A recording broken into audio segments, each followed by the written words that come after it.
Hello दोस्तों, नमस्कार। आप सभी का एक बार फिर से बहुत बहुत स्वागत है आप सभी के अपने YouTube channel dear maths sir पर। तो दोस्तों, हमेशा की तरह आप सबकी बहुत ही इम्पोर्टेंट क्लास, बहुत ही धमाकेदार प्रश्नों के साथ मैं लेकर आ चुका हूं, जो कि आप सभी की एक जो क्लास है डेली बेसिस पर सुबह के टाइम प्रोवाइड की जाती है। सुबह के टाइम आप सबकी ये क्लास चलती है 7:30 बजे। जी हाँ, ये टाइमिंग आप सभी लोग ध्यान में रखिए। बहुत ही इंपॉर्टेंट क्लास आप सबकी किस चीज़ की चलती है? जीके जीएस की। तो चलिए आज की इस क्लास को हम लोग स्टार्ट करते हैं। सुबह के टाइम 7:30 बजे ये जीके की क्लास आप सबकी डेली बेसिस पर प्रोवाइड की जाती है। तो आप सभी लोगों से रिक्वेस्ट है कि चैनल पर यदि नए हैं तो चैनल को सब्सक्राइब कर लें, जिससे कि आने वाले जो क्लास के नोटिफिकेशन है आप सभी को आसानी से मिल जाया करें। तो सभी लोगों से रिक्वेस्ट है कि क्लास को ज़्यादा से ज़्यादा लोगों तक शेयर कर दें, जिससे कि अधिक से अधिक लोग जुड़ सकें। और हर एक प्रश्न आप लोगों को ध्यान से देखना है, क्योंकि यहाँ पर मैं आपको जितने भी प्रश्न बताने वाला हूँ वो सारे के सारे प्रश्न आप सभी के लिए बहुत ही ज़्यादा महत्वपूर्ण होने वाला है। ठीक है, तो यहाँ पर बहुत ही धमाकेदार प्रश्नों को मैं लेकर आया हूँ आप सभी के सामने। हर एक प्रश्न, हर एक प्रश्न जो है आपका बहुत ही मस्ट है, बहुत ही इम्पॉर्टेंट है। तो आप लोग एक भी प्रश्न बिल्कुल भी मिस मत करिएगा। और आप लोगों से एक रिक्वेस्ट और है कि क्लास को एंड तक जरूर देखिए। जी हाँ, क्लास को एंड तक जरूर देखिए, क्योंकि यहाँ पर एक भी प्रश्न आप लोगों ने यदि छोड़ दिया तो आप लोगों का बहुत ही ज़्यादा नुकसान हो सकता है। ठीक है, बहुत ही इंपॉर्टेंट प्रश्न है। यहाँ पर सारे प्रश्न आप सभी को बताना है। हर एक प्रश्न ध्यान से देखिए। पहला प्रश्न 51 नंबर प्रश्न आज की इस क्लास का है कि हाल ही में एलआईसी ने किस नाम से अपना पहला डिजिटल ऐप लॉन्च किया? एलआईसी ने जो है किस नाम से अपना पहला डिजिटल ऐप लॉन्च किया? डिजिटल ऐप लॉन्च किया, किस नाम से लॉन्च किया? तो दोस्तों आप सभी लोग बताने का प्रयास कीजिए। Option A, B, C, D, इनमें से आपका कौन सा राइट हो जाएगा? तो दोस्तों यहाँ पर जितने भी लोगों ने ऑप्शन नंबर डी को बताया है, आनंदा, वो लोग यहाँ पर बिल्कुल करेक्ट हो जाएंगे। जी हाँ, एलआईसी ने आनंदा, जी हाँ, इस ऐप को जो है इन्होंने लॉन्च किया। ये डिजिटल ऐप है जिसे एलआईसी ने लॉन्च किया है, इनका पहला ऐप है। चलिए अगले प्रश्न की तरफ बढ़ते हैं दोस्तों। अगला प्रश्न आपसे पूछा जा रहा है कि हाल ही में किसने बुकर पुरस्कार 2020 जीता है? करंट अफेयर से रिलेटेड प्रश्न है। आप सभी को बताना है कि हाल ही में किसने बुकर पुरस्कार 2020 जीता है। तो दोस्तों यहाँ पर आपके ऑप्शंस दिए गए हैं, बताने का प्रयास कीजिए। Option A, option B, option C, option D, ये चार ऑप्शन है। आपका राइट ऑप्शन यहाँ पर क्या हो जाएगा? तो दोस्तों यहाँ पर आप सभी लोग ध्यान से देखिए। ऑप्शन नंबर आपका सी वाला जो है बिल्कुल करेक्ट हो जाएगा। डगलस स्टुअर्ट यहाँ पर आपका बिल्कुल राइट हो जाएगा। ये आपका एक उपन्यास से रिलेटेड पुरस्कार होता है, जो कि अधिकतर आयरलैंड से रिलेट करता है। तो यहाँ पर जितने भी लोगों ने ऑप्शन नंबर डी, सी को बताया है, वो लोग यहाँ पर बिल्कुल करेक्ट हो जाएंगे। चलिए मैं इसे थोड़ा सा डार्क कलर कर लेता हूं, जिससे कि आप सभी को अच्छे से दिखे। चलिए चलिए चलिए अगले प्रश्न की तरफ बढ़ते हैं दोस्तों। यहाँ पर देख सकता हूं मैं काफ़ी सारे लोगों ने यहाँ पर ऑप्शन नंबर सी बताया था, डगलस स्टुअर्ट, वो लोग यहाँ पर बिल्कुल करेक्ट हैं, जितने भी लोगों के ऑप्शन है। और आप सभी लोग संख्या को बढ़ाइए, और जितने भी लोग कम से कम जितने लोग जुड़े हैं वो लोग लाइक तो कर दीजिए। चलिए स्टार्ट करते हैं हम लोग अगले प्रश्न को। अगला प्रश्न ध्यान से देखिए, बहुत ही ज्यादा इंपॉर्टेंट है। यहां पर आपसे पूछा जा रहा है कि हाल ही में किस भारतीय अभिनेत्री को भारत रत्न अंबेडकर अवार्ड 2020 से सम्मानित किया गया? भारत रत्न डॉक्टर अंबेडकर अवार्ड 2020 से सम्मानित किया गया। करीना कपूर खान, या कंगना रनौत, या आपका दिया मिर्जा, या आपका ऋचा चड्ढा? आप सभी लोग बताने का प्रयास कीजिए, आपका राइट आंसर यहाँ पर क्या हो जाएगा? देखिए यहाँ पर आप सभी को मैं बताना चाहूंगा कि यहाँ पर जितने भी लोगों ने ऋचा चड्ढा को बताया है वो लोग यहाँ पर बिल्कुल करेक्ट हो जाएंगे। जी हाँ, ये पुरस्कार जो है ऋचा चड्ढा को मिला। ठीक है, ऑप्शन नंबर आपका डी वाला यहाँ पर बिल्कुल करेक्ट हो जाएगा। अच्छा, यहाँ पर आप लोग ध्यान से देखिए, करीना कपूर के बाद खान क्यों लगा है, ठीक है। तो इसका रीजन ये है कि करीना जो है ये एक कपूर फैमिली से रिलेट करती हैं। किस फैमिली से? कपूर फैमिली से रिलेट करती हैं, लेकिन इनकी जो शादी है सैफ अली खान से हुई है। जी हाँ, इनकी शादी किससे हुई है? सैफ अली खान से। तो इसलिए इनका जो सर नेम है खान ऐड हो गया, ठीक है। तो ये चीज आप लोग ध्यान में रखिए।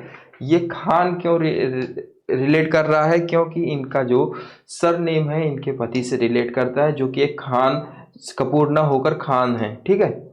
चलिए यहाँ पर ऋचा चड्ढा आप लोग टिक कर लीजिए, बिल्कुल राइट है। जितने भी लोगों ने बताया है ऋचा चड्ढा, वो लोग यहाँ पर बिल्कुल करेक्ट हो जाएंगे।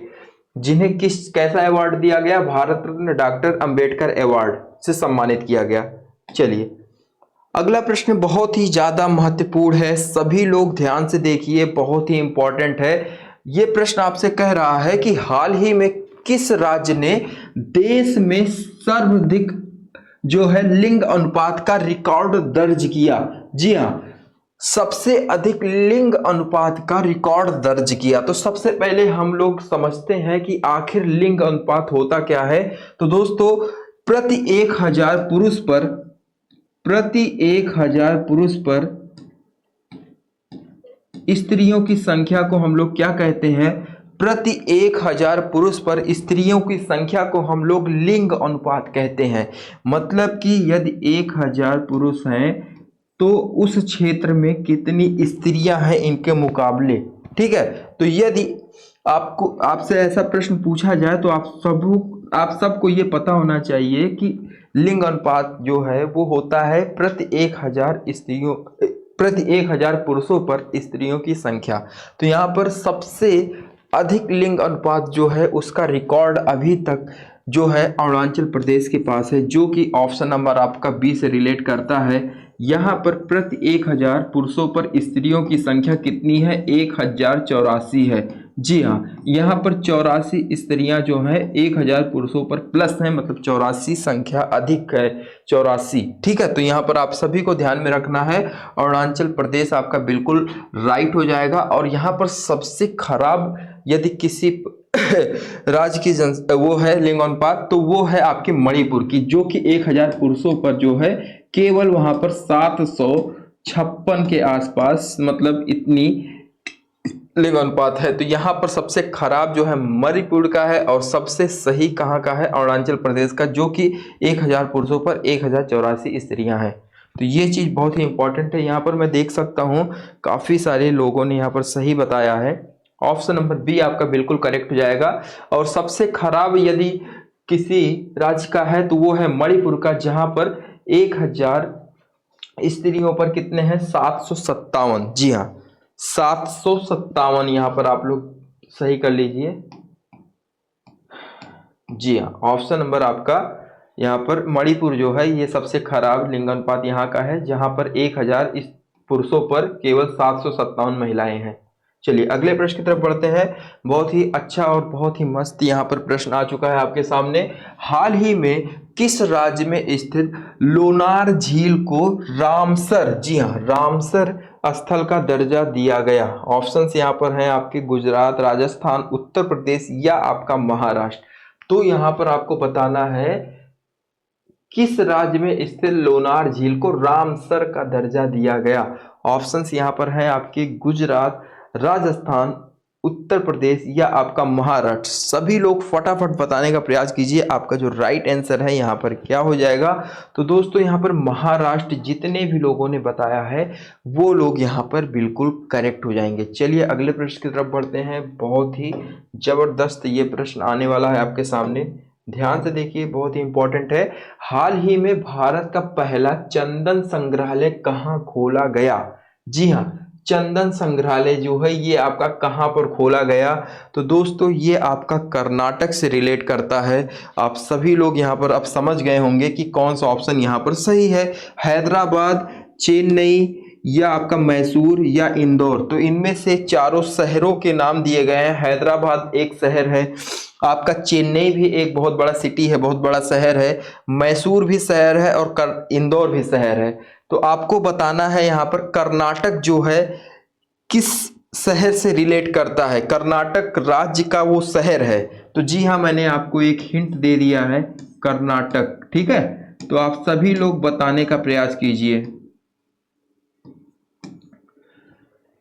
तो दोस्तों यहाँ पर मैसूर जितने भी लोगों ने बताया है वो लोग यहाँ पर बिल्कुल राइट हो जाएंगे। मैसूर भारत का पहला चंदन संग्रहालय जो है आपका कर्नाटक में मैसूर शहर में खोला गया। तो जितने भी लोगों ने मैसूर बताया है वो लोग यहाँ पर बिल्कुल राइट हो जाएंगे। ठीक है, चलिए अगले प्रश्न की तरफ बढ़ते हैं दोस्तों। अगला प्रश्न आप सभी लोगों से क्या पूछा जा रहा है, किस राज्य में दुनिया का सबसे बड़ा खिलौना संग्रहालय बनाया गया है। तो दुनिया का सबसे बड़ा खिलौना संग्रहालय किस राज्य में बनाया गया है। तो ऑप्शन यहाँ पर आपके दिए गए हैं, गुजरात, राजस्थान, झारखंड या हरियाणा। तो यहाँ पर आपका किस राज्य में खिलौना संग्रहालय बनाया गया है, दुनिया का सबसे बड़ा खिलौना संग्रहालय बनाया जाएगा। ठीक है, तो आप लोग बताने का प्रयास कीजिए। तो दोस्तों यहाँ पर देख सकता हूं मैं, यहाँ पर काफी सारे लोगों ने गुजरात राज्य बताया है। जी हाँ, गुजरात जितने भी लोगों ने बताया है वो लोग यहाँ पर बिल्कुल करेक्ट हो जाएंगे। और 2030 तक जो है इससे बहुत ही ज्यादा भव्य रूप में जो है कर दिया जाएगा। तो ये चीज आपको नोट कर लेना है। ठीक है, कॉपी पेन साथ में रखिए, जितने भी इंपॉर्टेंट पॉइंट मैं बताऊं उसे नोट करते हुए चलिए। हाल ही में विद्या बालन, जी हाँ विद्या बालन सभी लोग जानते होंगे इनके बारे में। ये बॉलीवुड की बहुत ही बड़ी अभिनेत्री हैं जो कि बहुत ही ज़्यादा फेमस है और इन्होंने कई सारी हिट फिल्में दी हैं और इनकी एक्टिंग जो है बहुत ही शानदार है। आप सभी लोग बताने का प्रयास कीजिए कि हाल ही में विद्या बालन की कौन सी शॉर्ट फिल्म ऑस्कर की रेस में शामिल है। आप सभी को पता होगा कि ऑस्कर अवार्ड जो है बहुत ही बड़ा अवार्ड माना जाता है और भारत में बहुत सारे ऐसे क्षेत्र हैं जिसमें ये अवार्ड दिया जाता है। ठीक है, तो ऑस्कर अवार्ड की रेस में शामिल हुई है। तो ऑस्कर अवार्ड इतना बड़ा अवार्ड होता है, इसकी रेस में अगर कोई फिल्म आ जाए वो भी बहुत बड़ी बात है। ठीक है, तो यहाँ पर देखिए, नटखट, शकुंतला देवी, बेगम जान या इनमें से कोई नहीं। तो विद्या बालन की जो शॉर्ट फिल्म है ऑस्कर की रेस में आ चुकी है वो है आपकी नटखट। जितने भी लोगों ने ऑप्शन नंबर ए को बताया है वो लोग यहाँ पर बिल्कुल करेक्ट हो जाएंगे दोस्तों। ठीक है, चलिए इसके अगले प्रश्न की तरफ बढ़ते हैं दोस्तों। अगला प्रश्न आपसे क्या पूछा जा रहा है, ध्यान से देखिए। हाल ही में किस राज्य के तेजपुर लीची को जीआई टैग दिया गया। आप सभी लोग बताने का प्रयास कीजिए। आपका हाल ही में किस राज्य के तेजपुर लीची को जीआई टैग दिया गया। आपका यहां पर राइट आंसर क्या हो जाएगा, बताने का प्रयास कीजिए। तो दोस्तों यहां पर जितने भी लोगों ने असम बताया है वो लोग यहां पर बिल्कुल करेक्ट हो जाएंगे। ऑप्शन नंबर आपका बी वाला जो है बिल्कुल करेक्ट हो जाएगा। आप सभी लोग ध्यान से देख लीजिए। कुछ लोग कमेंट्स आते हैं कि सर आप आगे खड़े हो जाते हैं इसीलिए दिखता नहीं है, लेकिन मैं क्वेश्चन बताने के बाद ही आगे खड़ा होता हूं। देखिए, तो आप सभी लोग बताने का प्रयास कर चुके हैं यहाँ पर और सभी के ऑप्शंस यहाँ पर बी आए हैं, असम। जी हाँ, तेजपुर लीची को जीआई का टैग दिया गया। ऑप्शन नंबर बी आपका असम बिल्कुल करेक्ट हो जाएगा। और दोस्तों आप सभी को यदि क्लास समझ में आ रही है तो क्लास को लाइक ज़रूर कर दें और चैनल पर यदि नए हैं जितने भी लोग, चैनल को सब्सक्राइब करके ही जाइएगा। चलिए अगले प्रश्न की तरफ बढ़ते हैं।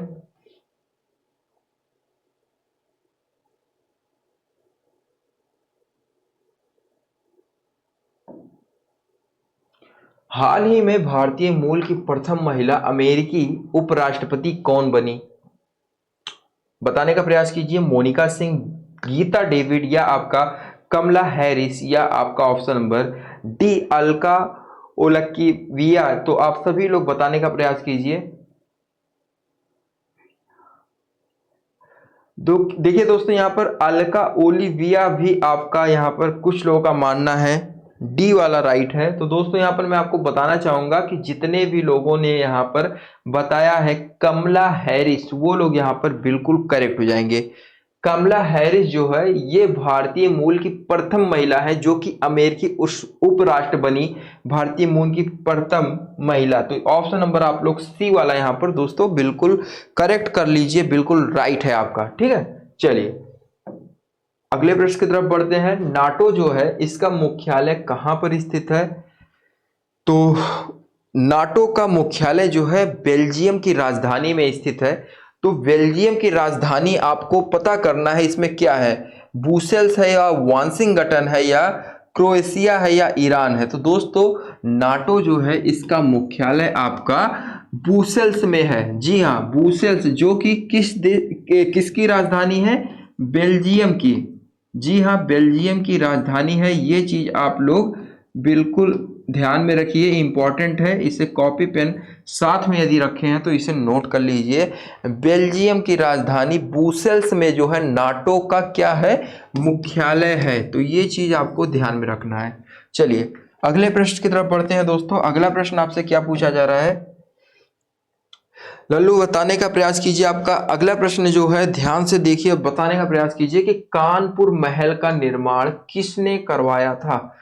सवाई जय सिंह ने या आपका शाहजहां ने या राजा वदन सिंह ने या आपका अरोड़ा राज्य ने? तो आप सभी लोग बताने का प्रयास कीजिए, आपका राइट आंसर क्या हो जाएगा? तो दोस्तों कानपुर महल का निर्माण करवाया था शाहजहां ने, ऑप्शन नंबर बी। जितने भी लोगों ने बताया है वो लोग यहाँ पर बिल्कुल करेक्ट हो जाएंगे। जी हाँ, ऑप्शन नंबर बी यहाँ पर देख सकता हूँ काफी सारे लोगों ने बताया है, बिल्कुल राइट है आप सभी लोग। चलिए अगले प्रश्न की तरफ बढ़ते हैं। अगला प्रश्न आपसे पूछा जा रहा है कि चित्रकार अमृता शेरगिल किस शहर देश से संबंधित हैं? बताने का प्रयास कीजिए। वुडापेस्ट या आपका ऑस्ट्रेलिया या सिंगापुर दोस्तों या आपका कानपुर? सभी लोग बताने का प्रयास कीजिए, आपका राइट आंसर यहां पर क्या हो जाएगा? जी हां, तो चित्रकार अमृता शेरगिल किस शहर देश से संबंधित है? तो ये जो है एक इंडिया से रिलेट करती हैं, लेकिन इनका जो जन्म है, इनका जन्म हुआ था बुडापेस्ट में, जो कि आपका हंगरी देश से रिलेट करता है। ठीक है, तो आप सभी को ये चीज ध्यान में रखना है। ऑप्शन नंबर आपका ए वाला दोस्तों यहाँ पर बिल्कुल करेक्ट हो जाएगा। ऑप्शन नंबर ए आप सभी लोग यहाँ पर टिक कर लीजिए। चलिए अगला प्रश्न आपसे पूछा जा रहा है कि चेस किस देश की राष्ट्रीय खेल है? आप सभी को पता होना चाहिए चेस के बारे में, बहुत ही इंपॉर्टेंट ये प्रश्न है।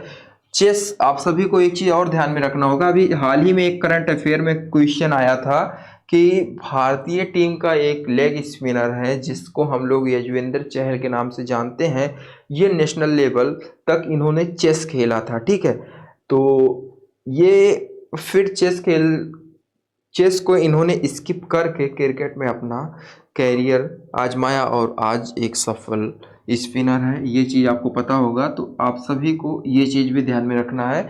और आप लोग यहाँ पर बताने का प्रयास कीजिए कि चेस किस देश का राष्ट्रीय खेल है। तो दोस्तों चेस जो है आपका जापान, कनाडा, रूस या फ्रांस का राष्ट्रीय खेल है। तो यहाँ पर दोस्तों जितने भी लोगों ने रूस को बताया है वो लोग यहाँ पर बिल्कुल करेक्ट हो जाएंगे। चेस जो है आपका रूस से रिलेट करता है और जापान का राष्ट्रीय खेल जूडो है। और आपका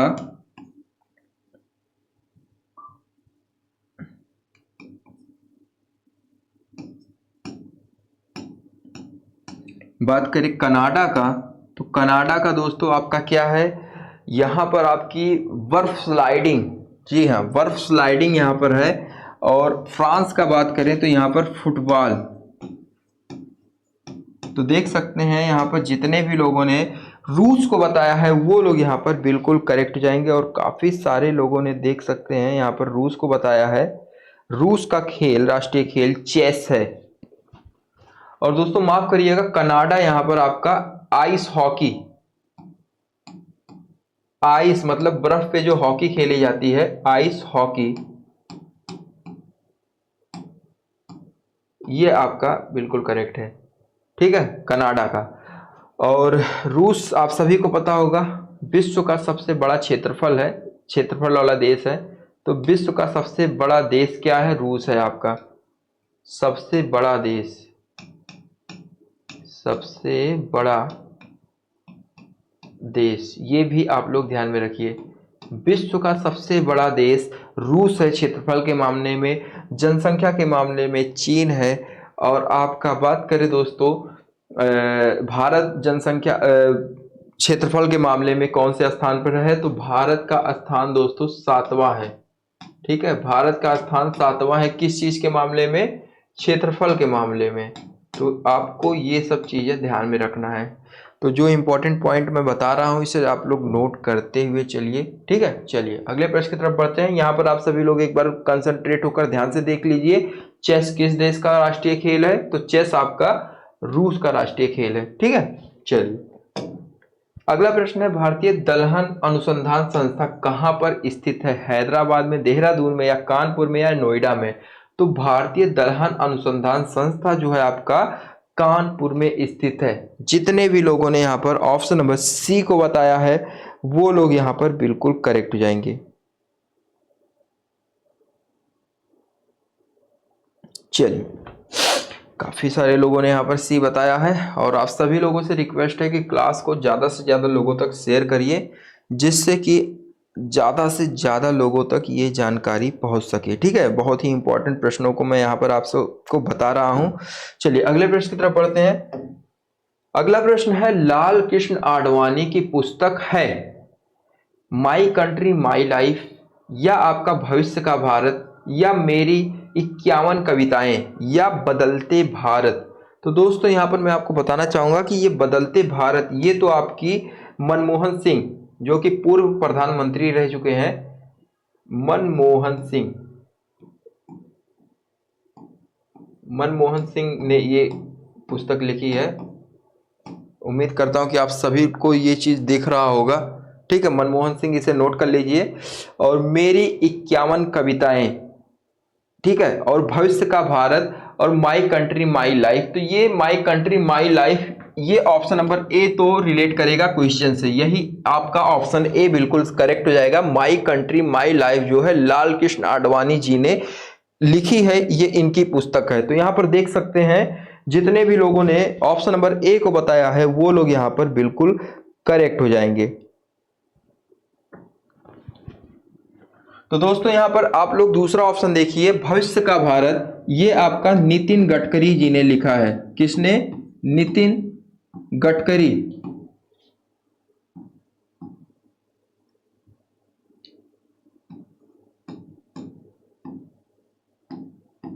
ठीक है, इसे नोट कर लीजिए। My country my life Lal Krishna Advani ji ने लिखी है, जो कि ऑप्शन नंबर ए आपका यहां पर राइट हो रहा है। भविष्य का भारत, ये भी बहुत ही इंपॉर्टेंट है। भविष्य का भारत इसे लिखा है, किसे लिखा है? इसे किसने लिखा है? देखिए मिट गया गलती से। इसे लिखा है भविष्य का भारत, इसे नितिन गडकरी जी ने लिखा है। फिर से मैं लिख दे रहा हूं, नितिन गडकरी।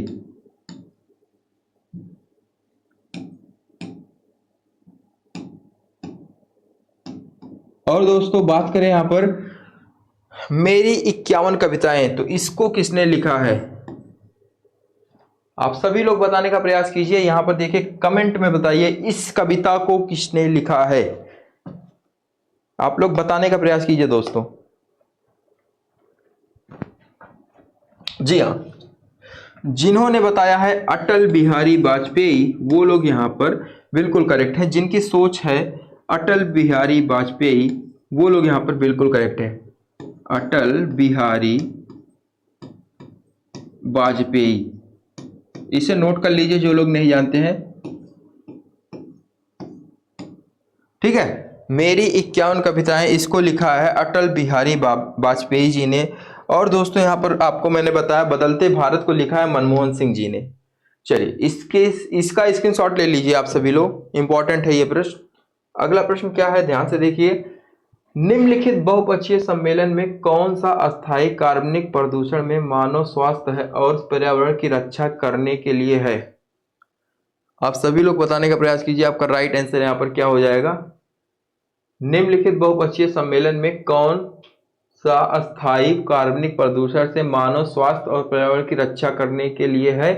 तो यहां पर दोस्तों जितने भी लोगों को पता है बताने का प्रयास करें।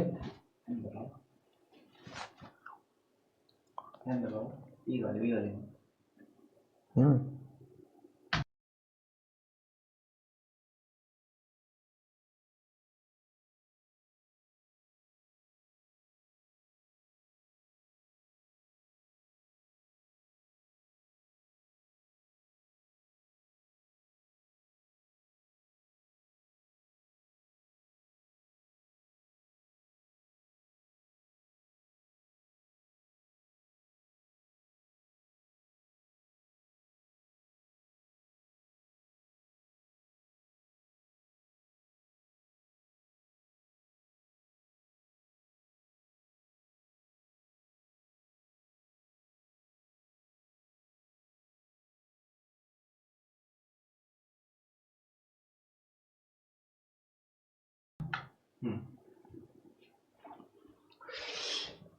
तो दोस्तों यहाँ पर आप सभी लोग बताने का प्रयास कीजिए आपका राइट आंसर क्या हो जाएगा कि निम्नलिखित बहुपक्षीय सम्मेलन में कौन सा अस्थायी कार्बनिक प्रदूषण से मानव स्वास्थ्य और पर्यावरण की रक्षा करने के लिए है। तो स्टॉकहोम सम्मेलन यहाँ पर आपका बिल्कुल करेक्ट हो जाएगा। तो जितने भी लोगों ने ऑप्शन नंबर बी को बताया है वो लोग यहाँ पर बिल्कुल करेक्ट हो जाएंगे। ऑप्शन नंबर बी आपका यहाँ पर बिल्कुल राइट हो जाएगा दोस्तों। ठीक है, चलिए काफी सारे लोगों के यहाँ पर सही ऑप्शन है। अगला प्रश्न आपसे पूछा जा रहा है कि पाक जल संधि किन दो देशों के बीच स्थित है। बहुत ही अच्छा और बहुत ही आसान प्रश्न, मैंने कई बार आप लोगों को बताया है कि पाक जल संधि जो है वो आपकी भारत और श्रीलंका के मध्य जो है आपकी स्थित है। तो यहाँ पर बिल्कुल करेक्ट हो जाएगा, भारत और श्रीलंका के बीच स्थित है। अगला प्रश्न आपके सामने है, इलासी किस देश की मुद्रा है। इलासी जो है एक बहुत छोटे ही देश की मुद्रा है, उसका नाम आपको बताना है। गैम्बिया जो कि अफ्रीका देश से रिलेट करता है, अफ्रीका साइड से है। तो आप सभी का गैम्बिया जो है ये इलासी जो है किस देश की मुद्रा है। इलासी जो है गैम्बिया देश की मुद्रा है। जी हाँ, गैम्बिया देश की मुद्रा है इलासी, आपका बिल्कुल राइट हो जाएगा। चलिए अगले प्रश्न की तरफ बढ़ते हैं। अगला प्रश्न है आज की इस क्लास का लास्ट प्रश्न है, आप लोगों का यहाँ पर लास्ट प्रश्न है, आप लोग बताने का प्रयास कीजिए। बहुत ही आसान और बहुत ही शानदार प्रश्न आपसे पूछा जा रहा है और बहुत ही इंपॉर्टेंट है। तो आप सभी का जो 70 नंबर मतलब कि यहाँ पर 20वां प्रश्न इस क्लास का आपसे पूछा जा रहा है कि गैंगटोक किस राज्य की राजधानी है। गैंगटोक किस राज्य की राजधानी है। तो दोस्तों यहाँ पर गैंगटोक जो है आपकी सिक्किम, जी हाँ सिक्किम राज्य की राजधानी है गैंगटोक। तो आपको यहाँ पर ध्यान से देखना है, सिक्किम यहाँ पर आपका बिल्कुल करेक्ट हो जाएगा। और मणिपुर की बात करें तो यहाँ पर मणिपुर जो है इम्फॉल है। जी हाँ, इसको थोड़ा सा मैं पतला कर लेता हूँ, पेन तभी राइटिंग नहीं जा रही है। इम्फॉल,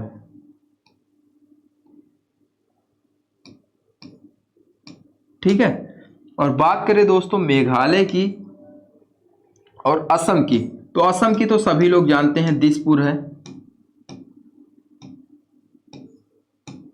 ठीक है। और मेघालय की आप सभी लोग बताने का प्रयास कीजिए, तो मेघालय की शिलांग। जी हाँ, जितने भी लोगों ने मेघालय के बारे में बताया शिलांग, वो लोग यहाँ पर बिल्कुल करेक्ट हो जाएंगे। इसको आप लोग एक स्क्रीनशॉट ले लीजिए, इसका बहुत ही इंपॉर्टेंट था ये प्रश्न। तो यहाँ पर गैंगटोक किस राज्य की राजधानी है। तो सिक्किम, यहाँ पर जितने भी लोगों ने ऑप्शन नंबर सी बताया है वो लोग यहाँ पर बिल्कुल करेक्ट हो जाएंगे। तो दोस्तों इसी के साथ जो है आज की ये क्लास आप सबकी यहीं पर समाप्त होती है। और आप सभी को आज की ये क्लास कैसी लगी कमेंट करके जरूर बताएं। और जितने भी लोग चैनल पर नए हैं चैनल को सब्सक्राइब कर लें, जिससे कि आने वाले क्लास के नोटिफिकेशन आप सभी को आसानी से मिल जाया करे। तो चलिए दोस्तों मिलते हैं अपने किसी अन्य वीडियो में, तब तक के लिए धन्यवाद। जय हिंद, जय भारत।